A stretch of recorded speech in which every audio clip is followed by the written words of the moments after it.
प्रणाम गुरुजी। गुरुजी आज क्या कर रहे हो? आज मैंने हमारा एक मित्र है, बचपन के दोस्त है, उनको वो शादियों में जा रहे थे लगातार, तो उनको जुकाम खांसी नजला हो गया, पेट में फारा आ गया और बुखार में पड़े हैं, वो बुरा हाल है पड़ा उनका।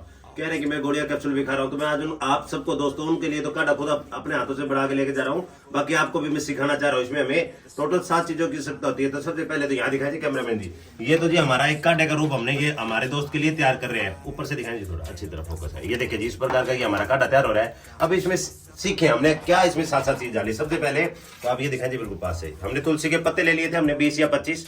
फिर उसके बाद हमने अदरक थोड़ा सा, आधा चम्मच के करीब, आधा चम्मच, अगर बच्चे ने पीनी है तो चौथा चम्मच, और नहीं तो आधा चम्मच के करीब अदरक ले लो।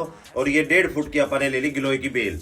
उसके बाद अपन ने सिर्फ एक चुट्टी पीपली के नाम से आती है, बाजार में मिल जाती है, ले ले किसी भी पंसारी की दुकान से।